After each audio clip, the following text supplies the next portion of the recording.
right, I'm going to do an audio sync. Clap my hands, and we're rolling. This is Joe Galloway conducting an oral history interview with retired Army Lieutenant Colonel Nancy Young Carter on February 26, 2020 at 3:30 p.m. We are located at the Atlanta History Center in Atlanta, Georgia. Ma'am, before we begin, could you please state and spell your first and last names for the transcriber? Nancy Carter, Nancycarter. One of those tough ones. Oh, yeah. Yeah. Thank you. Before we talk about your time during the Vietnam War, I'd like to get a little biographic information. When and where were you born? I was born in Rochester, New York, 1950. It was a good year. Yeah. Who were your family members? My mother and father, Evelyn and Frank Young, neither of whom had any experience with people in the military, so they were very surprised when I mentioned I was interested in joining. I had one older sister named Ruth. And what did your dad do? He worked for General Motors. He was a time-study engineer. And did you grow up in that town? I sure did, Rochester, New York, until I went to college. Okay. And if I remember right, you were commissioned through the student nurse program. Yes, I was. And I was enlisted this after my sophomore year as getting the Bachelor of Science nursing program. Yeah. And with that, they made you a PFC and paid you accordingly. A pittance. But that didn't matter. They paid my tuition. That's the good and part. So did that for 2 years. 6 months before graduation, I was commissioned as a second lieutenant. And on graduation, I was commissioned a first lieutenant. Wow. So when I went to my first duty station, I had day to rank on everybody else. This is what year now? 1972, I graduated from college. 72. Right. Well, Vietnam, we're winding down slowly. Slowly. It had been going on forever. But most Army nurses were getting sent that way. Yeah, there was only 20 nurses in my graduating class, and 4 of us went in the Army, 1 went in the Navy. It was just a strong feeling that there was a real need. Yeah, absolutely. Did the Army give you additional training after commissioning? Yes, we went to basic training. After having been in the Army for 2 years, we finally went to basic training. Yes. Yeah. Wonderful place. Had a great time. Yeah. Did our map reading and range shooting and enjoyed that. We had maid service in the BOQs. It was quite an experience. And San Antonio is a great city. Did that training prepare you for your first assignment? No, it was more military in nature, and my assignments were all very nursing-oriented. So besides how to put on your uniform and get to places on time, I would say Get your brass on right. It was really more about medical. Now, where did you serve? From San Antonio, I went to Fort Polk, Louisiana. Oh, I'm sorry. Well, it was a shock, I'll tell you. San Antonio was a great place. They had a wonderful hospital, famous burn unit, and then I went to Fort Polk and drove on the post and couldn't find the hospital. Yeah. I drove around, and all I saw were all these barrack-looking buildings. World War II barracks at that. Well, and then I saw patients on stretchers being transferred between the buildings and figured out, oh my goodness, that is the hospital. Yes, oh, it was Lord. an enormous cantonment hospital. You know, if someone with great power wanted to give the world an enema, they would insert the plug at Fort Polk, Louisiana. Well, no matter where the Army sent me, I ended up enjoying every place, because there we went to Mardi Gras and got to see a part of the country I didn't know, got to eat crawfish. And Got to do food tours of southern Louisiana. Oh, really? Yeah. Everything was an adventure. And from Fort Polk in 73, you went to? The 121 Evac Hospital in Seoul. In Seoul, South Korea. Yes. How was that? That was an amazing adventure because I got to travel. I met my husband at Fort Polk. I was transferred to Korea, so he transferred to Korea, and we were married from there.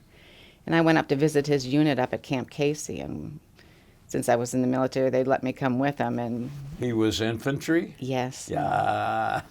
so I got to see what they were doing over there and rappelling and all sorts of things that I wouldn't have seen if I was just taking care of patients at the hospital. Yeah. And I really enjoyed Korea. Just before I went in on active duty, the movie MASH came out, which made it seem quite like an adventure. Yeah. And when I was stationed in Seoul, I went up to Uijeongbu, where the Camp Red Cloud was, and the movie MASH had been filmed. And there was still a big portrait of all the staff members, or all the cast members of the movie there, in their little Quonset hut hospital. That was a lot of fun. Yeah. And from Korea, Fort Benning. Fort Benning Martin Army Hospital. How was that? Great. I was there quite a while, and then when I went in the reserves, we worked at Martin Army also. So Did you know Sergeant Major Basil Plumley? I can't say I He do. worked 15 years after he retired. Oh, He was our sergeant major in the 7th Cavalry in the Ia Drang Valley battles.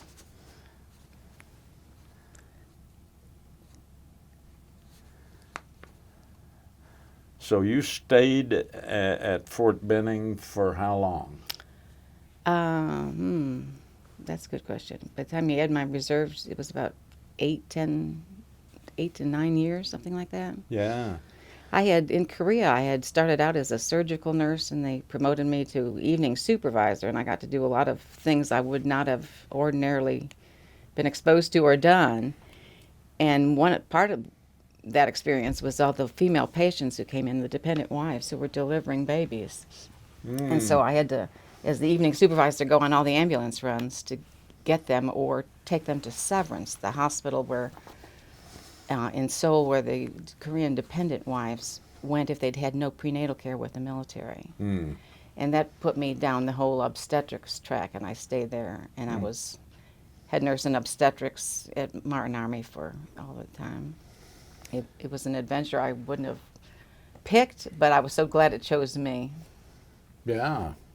Now, you were part of the reception end of Operation Babylift in Yes. 75, April 4th, my 25th birthday. Wow. I was assigned to the operation at Fort Benning, and we were talking about this earlier. 2 of the C-130s came into Fort Benning that night, and we offloaded the children to the grammar school that was on post, and they lived there until they were placed in adoptive families. So I was the night supervisor. They had a day supervisor and a night supervisor, and a lot of enlisted folks in that school. right, and So for the you duration. were taking care of them at night, and somebody else during the day. We had 12-hour shifts. Well, we had corpsmen, Yeah. but there was one nurse in the day and one nurse at night, and a lot of medical issues. How long were they in that school and you on duty there? Well, most of them were placed within 2 weeks, which was quite amazing. There was some children with severe medical problems in the group, so I always wondered how they did. I hope they were able to rectify some of their medical conditions. Every once in a while I run across one of them. Well, they had a reunion not long ago at Fort Benning, Uh, and I heard from that they were doing DNA research, trying to help some of the children find their Vietnamese relatives, because we knew when they came over that the majority of them were orphans, but there were others we knew were children others of where they mothers gave them up to. Well, the South Vietnamese officers knew they were at great risk on that night on the fall of Saigon, and we believed that some of them had placed their children with the orphans to get them out of the country get and them out of the survive. country. Pretty So- sure there was a good bit of that. Yeah. So I do Now- hope they were able to reconnect when DNA and all got to be a common, Yeah, I don't know. yeah. But at least they tried. Could you describe some of the severe medical issues among the orphans?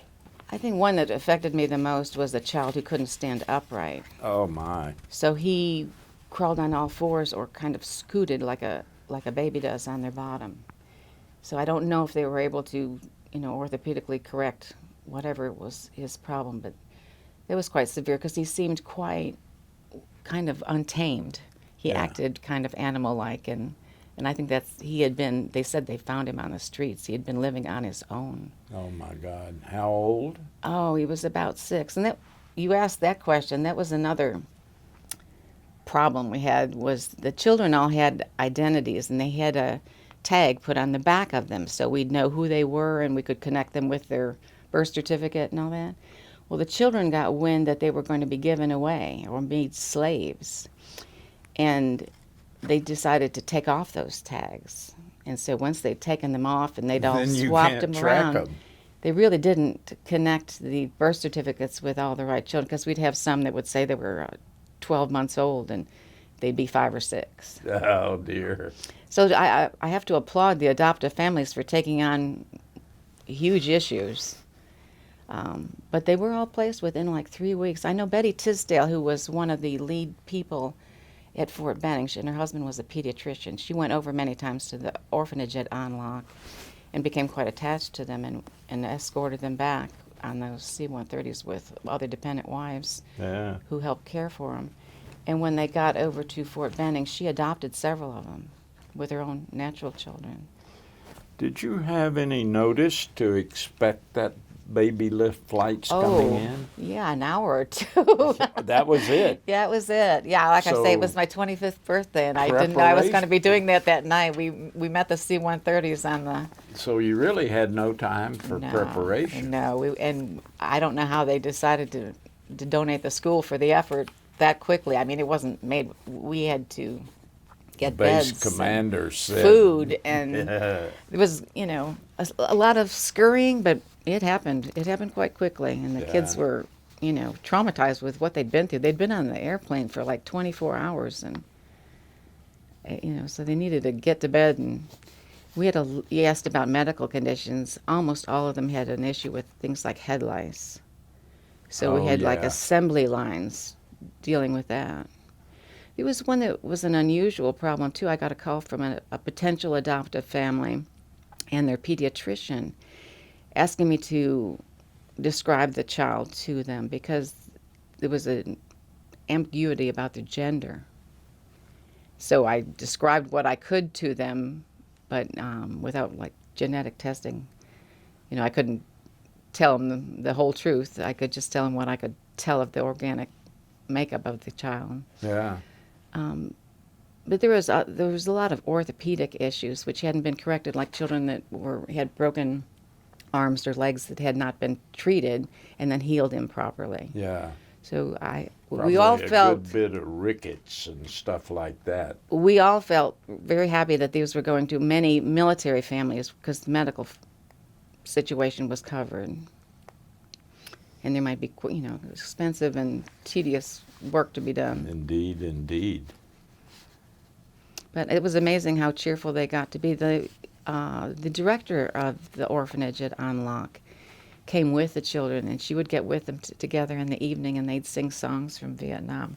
I enjoyed that the most. The kids all were clinging to something they knew because everything else was so different, and they tried very hard to give them food they would eat, but they pretty much only ate rice. We had trouble getting them to eat anything else. Yeah.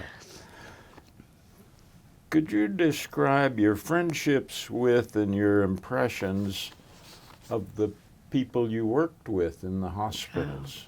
They couldn't have been better. I was so impressed with the physicians that I met. Often we had the same rank. We were captains, they were captains. They'd been through the Army Medical School, had their way paid for They that. can't pull rank on you for No, once. and they didn't need to. They were the best. I always felt like the medical care. I was a patient too. I had C-sections in the Army. Couldn't have been better. I enjoyed it. And I kept many friendships over the years. One of my first supervisors at Fort Polk I was in touch with for years to come, and we would send each other gifts from whatever countries we were at the time. We had a good relationship. And I kept running into some of my college roommates who had gone in the Army with me. We would cross paths every so often. And that was fun. I was in on an operation and looked up behind the mask and saw it was my college roommate was the anesthesiologist. That was back at Fort Benning. Yeah. Now you've got this plane loads of orphans. Most of them have no English. How are you communicating with them in that elementary school? We had a few Vietnamese women that helped with the translation, and the director was there. Ah, But being children, they learned really quick. yeah. They really did.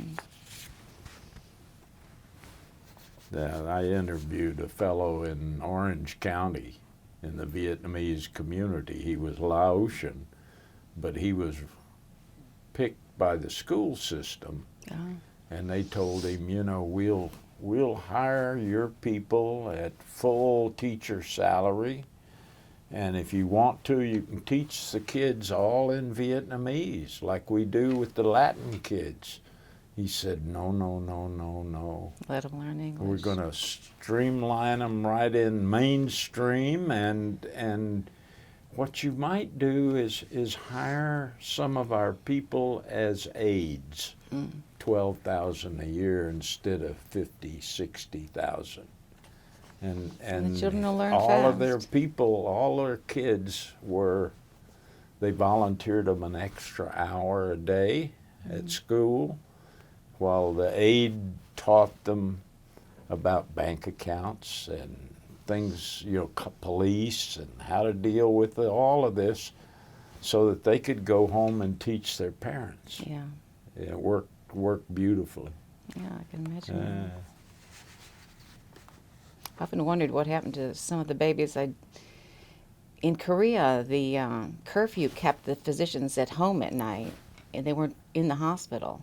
So whenever we had an imminent delivery, we would call for the physician to come in if they could get there in time, because there's always barricades across the roads too. I, as the female chaperone on ambulance rides, had to move all the barricades for the ambulances to get through, and the doctors had to do the same thing, jump out of the car and move the barricades to get to the next road, move the barricade and get to the next road. So and you might get shot on the way. Well, that didn't happen, but we frequently didn't have a physician for a delivery because it was too hard to get in very quickly.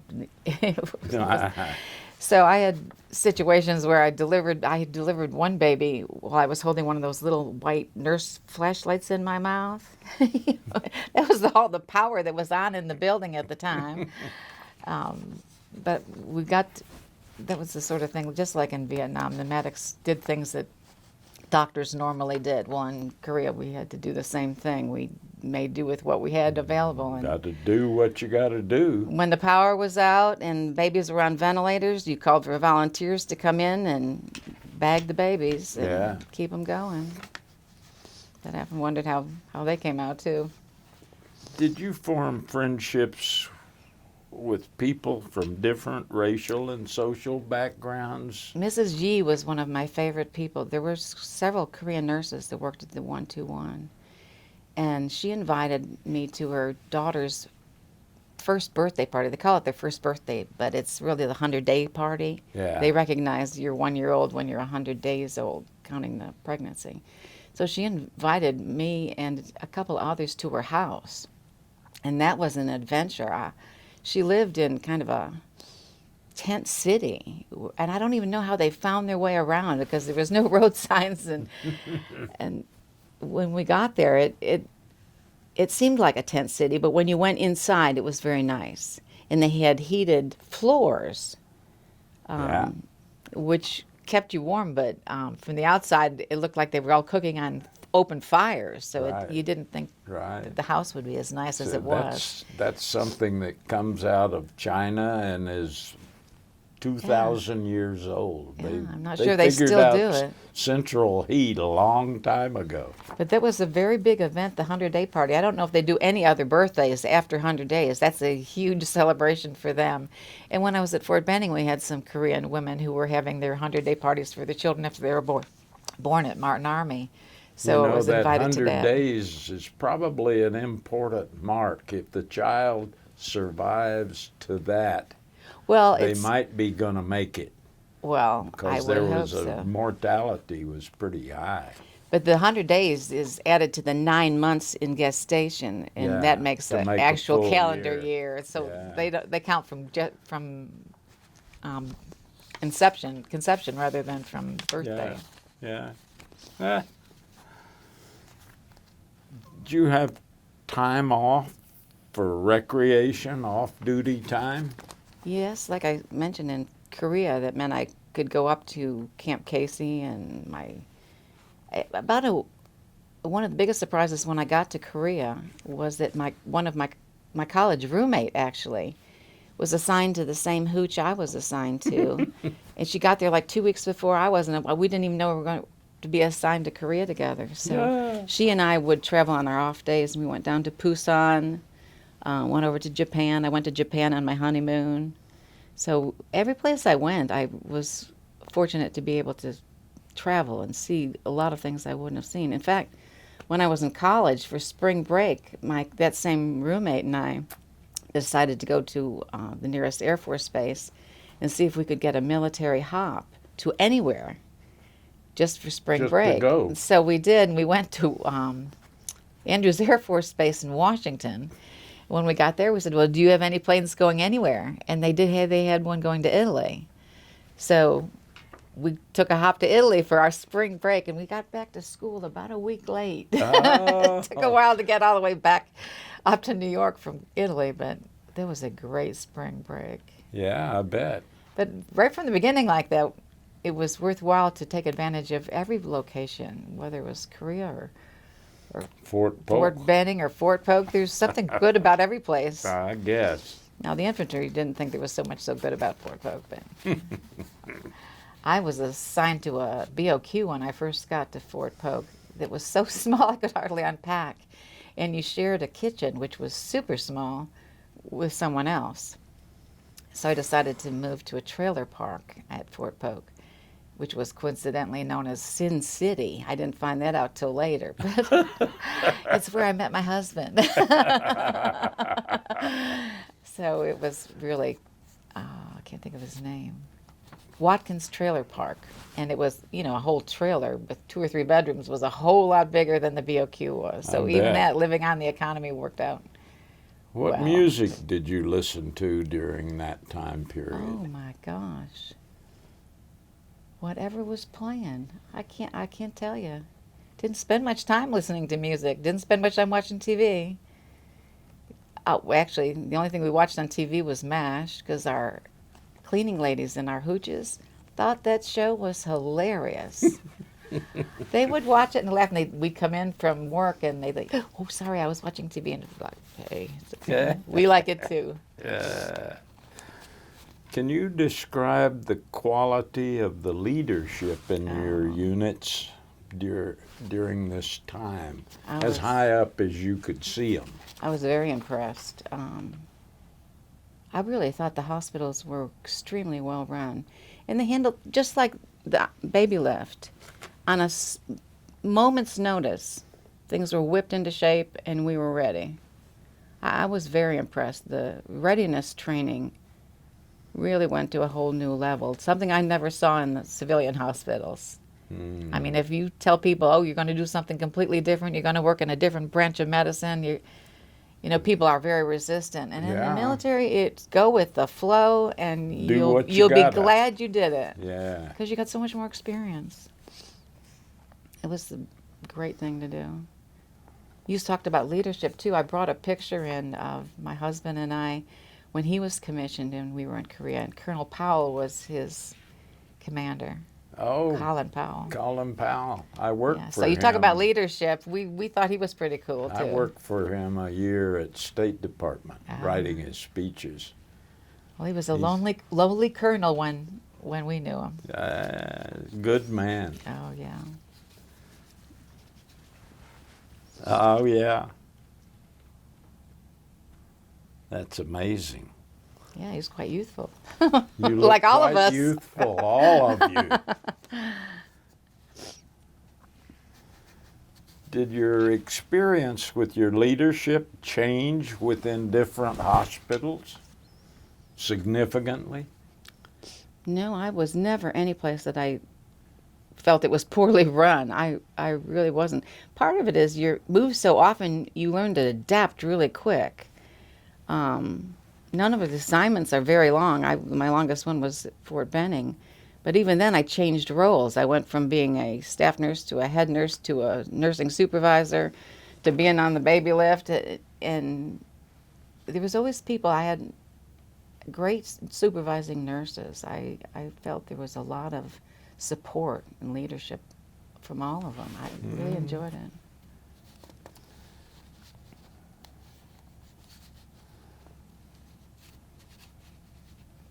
Now, would you explain for the civilian audience what was Operation Babylift? Well, The part that you yeah, participated in. towards the end of the war, there were so many orphans that there was an effort to move them to other countries, including the United States, but also including other countries. And On Lock was just one of the orphanages. That's the one that was evacuated to Fort Benning. But there was others. You and I were talking earlier. There was many other airlifts that took babies to other places. And I'm not sure where the one was going that crashed after takeoff at Tan Son Nhut. Yeah, I don't know. But a I think it was whole going to C-1 Andrews. So the whole plane just took off and didn't get very far. No, And explosive decompression.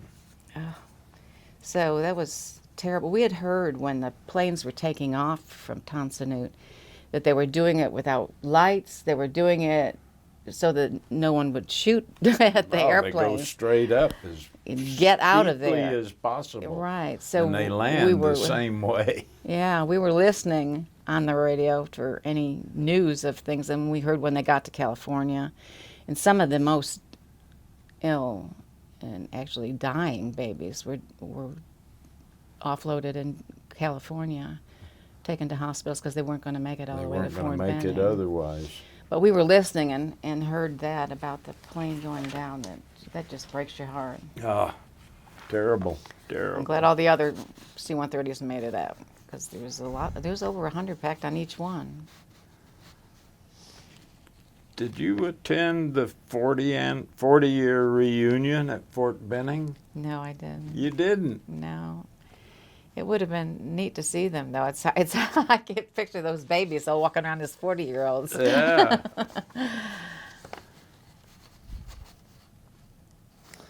Can you describe any cutting-edge technology, science, or medical advancements that you saw during your career?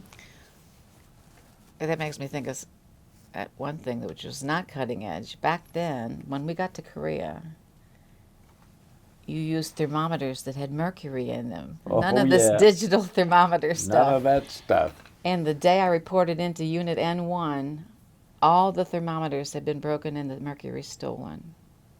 And they'd had a problem up in the operating room, too, because so many of the anesthesia machines have mercury in there, too. And there was a big push in the black market for mercury.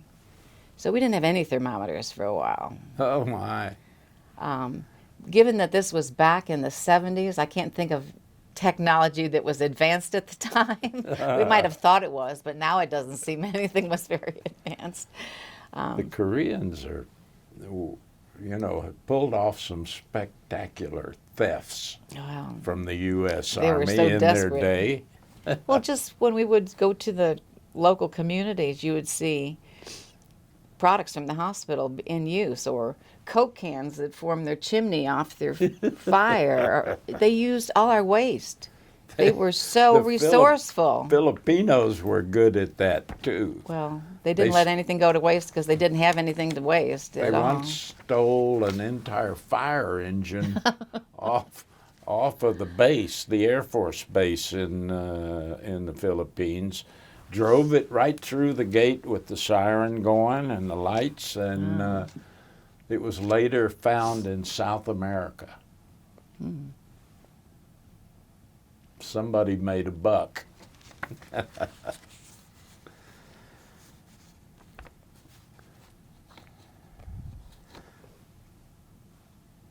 Could you talk about your most vivid memories? Last day of MPCs? Oh, well, in Korea, when we got there, you had to use military payment certificates, Yep. which had been used in the previous wars and all. Funny too. money. Yeah, all different color, different sizes. And the day I went up into Uijeongbu, when I mentioned I was up there and saw the movie MASH poster, that was the day you had to turn in your MPC, and we could get dollars for dollars. You know, you could get an exchange rate. But the Koreans, if they had MPC, they couldn't get any. There was no exchange rate for it because it had all been done to keep it off the black market. So Keep if dollars off the if black market. Koreans had it, they were black marketing. They were throwing it over the fence, Yeah.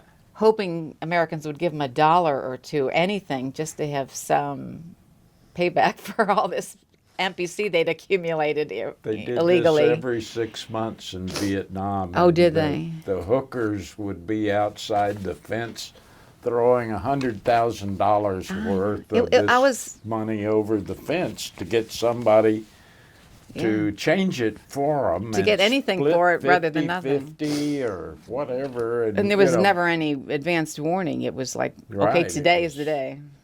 And the GIs on the other side of the fence were not averse to just taking it all, changing it, And putting keeping it it. in their pocket, and getting Yeah. on a plane home. Has it ever been used after that, after the 70s? You know, I don't think so. It might have been the last time, think and I was so Vietnam. sorry I didn't keep any. Just because it was so colorful and all different sizes. Go on eBay. I bet you can find some. You're probably right. Yeah. Someone else remembered to keep a souvenir.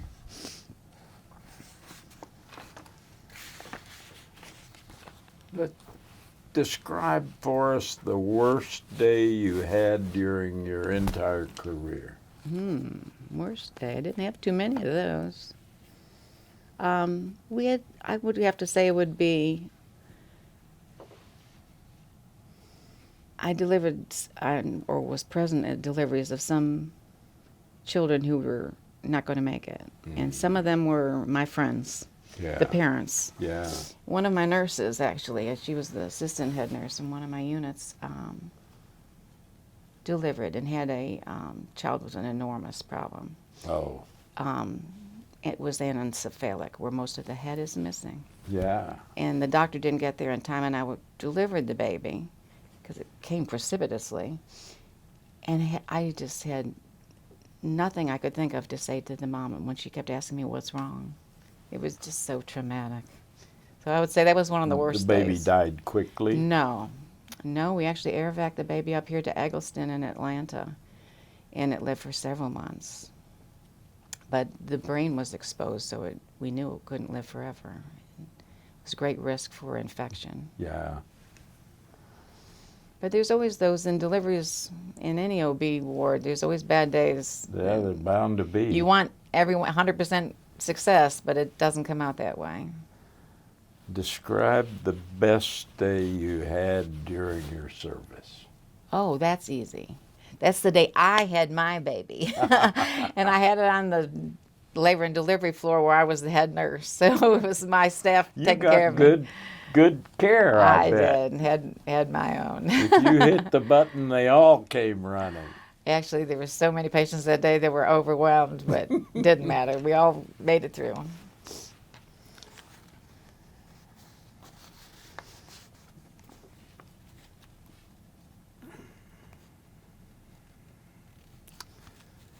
How did the war in Vietnam affect your work at Polk, Seoul, and Fort Benning?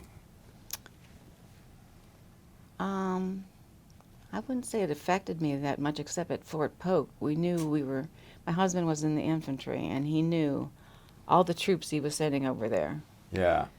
were at risk. Every time they loaded a plane up of new recruits that they had just put through AOC and advanced and basic training, yeah, there was a great sense of responsibility that you were sending them off. And you know where they're going. Yeah, and how many didn't come back. And that's true.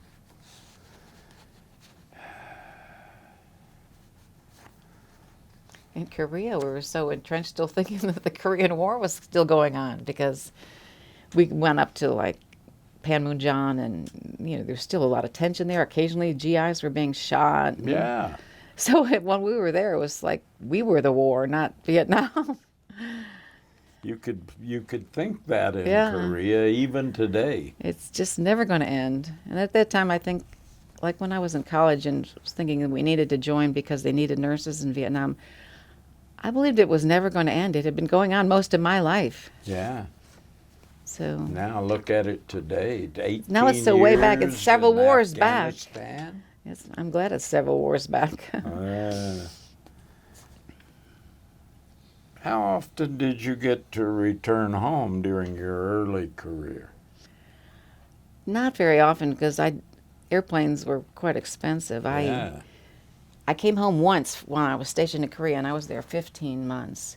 And I did that by associating with the orphanage in Seoul. And I agreed to chaperone 3 children who were being adopted in the United States. So they paid for my round trip ticket Very home. good. It's very expensive to fly from Korea to the U.S. on your own money. Yeah, indeed. Very cheap on a military flight. You only pay for your lunch. But, but that was interesting. I had a 7-year-old girl and 2 babies, and they told me that Northwest Airlines would provide the diapers and the milk, and I just needed to show up and take care of them on the plane. And I got there, and there was very little that they had. So I fortunately brought some things myself. But it was quite an experience, because every time we took off and landed, like you had to take off and land in Hawaii and Japan, and the babies had to come out of the little beds that hung on the side of the wall under the big TV screen. And so the airline stewardesses would come and hand them out, because I had the 7-year-old, and so they'd hand the babies out to the GIs on the plane. Here, somebody has to hold them while we land. They were always so shocked.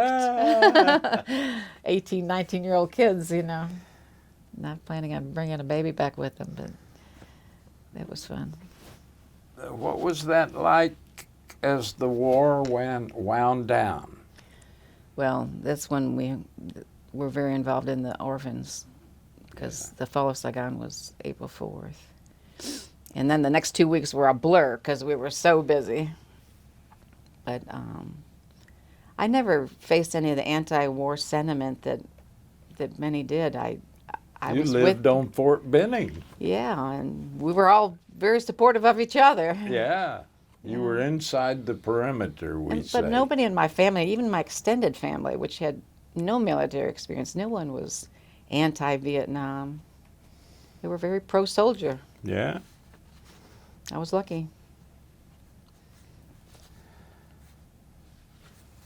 What did you do after the war? You stayed in the Army? Yes, I did. I went in the reserves.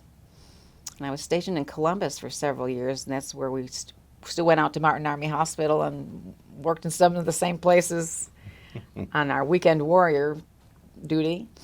Then I went to New Orleans. We moved back to Fort Polk as civilians. My husband had a contract there in construction. Oh, dear Lord. Yes, that was not so much fun that time. But I was with a hospital out of New Orleans, and we did our weekend work at Charity Hospital in New Orleans, which was an enormous experience in itself. That's a huge hospital. And I went on to,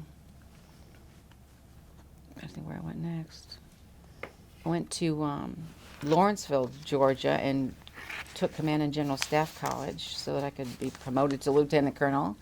So I did that for a couple years, and ended up out of Chambly, Georgia, in the reserve units.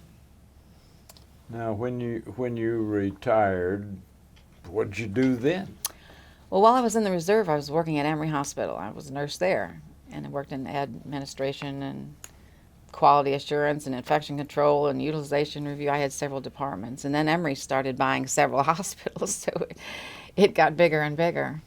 So I had already been there many years when I retired from the reserves, and I went on to spend my last 8 or 10 years in the IT department, working on nursing software and the data warehouse and doing reporting on medical data. Yeah. Do you ever see any pro-soldier demonstrations during your career? No, can't say I did. No I mean, I would have stayed away from anything that was anti anyway, but can't say I saw any pro-soldier demonstrations. Of course, I went to places like the Women's Military History Museum, so you don't see things like that there. Yeah. I stuck to where it was already positive. Do you have any difficulty adjusting to life after the Army? Well, no, because I really weaned myself out of the Army, going for another 12 years with the reserves. With the reserves. Yeah, so you kept it in your blood, and I didn't have to miss it. Yeah. Have you kept in touch with people Some you of 'em. served with through the years? Some of them, particularly in the ones when I was in Fort Benning, and then I was in the 3297th out of Columbus. That was all here and around Atlanta, so people lived nearby and lived in my neighborhood. It was easy to keep up with people. Yeah. So you're still in touch Yeah. with a bunch of them. Yeah, not a bunch, a few. A few. It's getting where it's further and further back now. Do you feel that your military experience changed you and affected your Oh, yes. life for good? Very much so. So many of the people, the women I knew that were nurses in Rochester, when I was going to CUCA, they were going to CUCA or other colleges, and they stayed there. That was the only place they've ever worked or lived, and I can't imagine that. The Army so enriched my life by all the places I've been. It gave me a love of travel that I've used extensively ever since. I usually take a cruise every year or some kind of great trip because I love traveling. One time when I rented I bought a moped, drove across Europe and stopped at the Army post to stay. And felt like a moped. I went from Amsterdam to Vienna on a moped when I was in That college. must have taken a while. A long time because you can't go on the highway, and it only went like 35 miles an hour. That's it. But every time I got to a military post, then I, feel like I was back home. Back over to the BOQ. Yeah, and get You my clothes shoulda washed. You should have rented a Harley Davidson. Ooh, they would have scared me. I like my little moped. If you got to a hill, you had to pedal and help it get up the hill. What do you think the Vietnam War meant to you and your generation? Well, it's a lesson learned that we want to stop being in wars, but we haven't succeeded in doing that. We haven't learned that no. yet. No, we keep learning some of these lessons over and over again, but we can't control the situation. Yeah. Can't control 9/11. I look at the guys doing 8, 9, 10 combat deployments and think of what it does to them and what it does to their families. I brought, as a souvenir with me, I brought the telegram I got inviting me to Desert Shield. At the time, I had a 2-year-old, a 8-year-old, and a 10-year-old. And I kept it as a souvenir. I thought it was wonderful that I got that as an invitation. Would you like to go back on active duty? Would you like to go back active? And I chose not to, and that was okay. They could have just ordered me back, but it was an option. So Yeah. I really appreciated that. Given the age of my children, I really wanted to be home. But I up until that point, I didn't know that was an option. I was actually interviewed by the local TV channel asking, as a reservist, are you concerned you're going to be called up? And I was like, if it happens, I'll go. That's part of the job. And then I got the invitation and thought, well, that's nice. I got an invitation, but not a demand. A friend of mine retired at Fort Rucker. Oh, And he was a helicopter pilot as a 19-year-old in Vietnam, and he served 20-some years. He retired, and 6 years later, Desert Storm is starting up, and they come to him, they say, would you like to go back on active duty? Mm-hmm. Not Desert Storm, actually. It was the invasion of Iraq. Desert Shield, the one that came first. 2003, Yeah. yeah. And they said, we guarantee that you won't be sent to Iraq. And he says, okay, I'll do it on that basis. Soon as he signed the paper, they assigned him to Iraq as to run an airfield on one of those bases over there. I have a son-in-law who was in Iraq and Afghanistan as a British soldier. He's from England. Wow.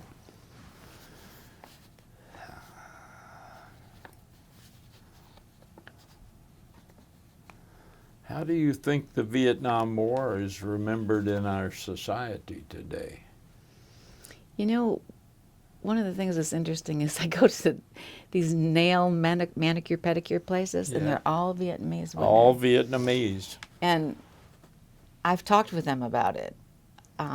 They're mostly have immigrated all their families over. As soon as they got a job, they funded the rest of the families to come over Bring because them this over. is so much better living here. Yeah. And I love these women. They're hardworking. Yeah. They're pleasant. They'll go off talking in Vietnamese, and I'll, pick up a word or two and ask them how to say it. And California, the donut shops are all owned by Cambodians and throughout Southern California.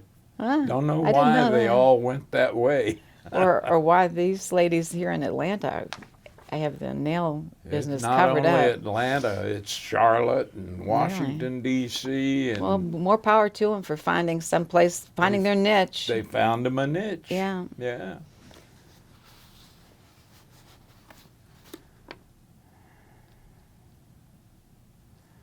Have you visited the Vietnam Veterans Memorial in yeah. D.C.?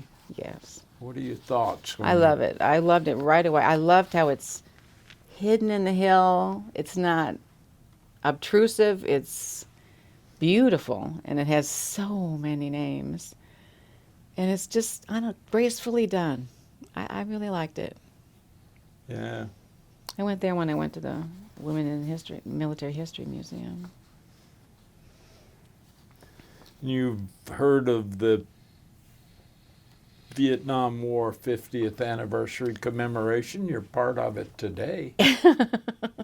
Well, I didn't know that. You didn't know that. What do you think about that? It's shocking that it's 50 years ago. It's That's 50 what I think. years. How That's it. I'm Have you been getting pretty damn old. Yeah. Have you received your veteran's lapel pin? No, I don't think You so. know, when my uncles and my dad came back from World War II, they all wore what they called the ruptured duck, which was a flying eagle, a lapel pin, flying eagle with a white circle. It was an official Army discharge pin. Oh. And in 1946, you couldn't get elected dog catcher unless you wore Had one of those. So we thought we should create one for the veterans of Vietnam. And on the back is what's really important. A grateful nation thanks and honors you. Oh, that's nice. So Thank I you. will pin that to you if we I'll can find do your it. place. And I can get loose of this microphone. There we go. I There you can't see. Oh, I'm out of the light. There we go. Now, we're not going to do a blood stick. Except it may stick me. well, then you'll have There to get it a purple is. heart. Yeah. Thank you very much. Thank you for coming in and Oh, sharing sure. your story. Well, I enjoyed it because it made me go back and think about things and open up my old boxes of records and remember things that I just hadn't looked at in a long time. Yeah.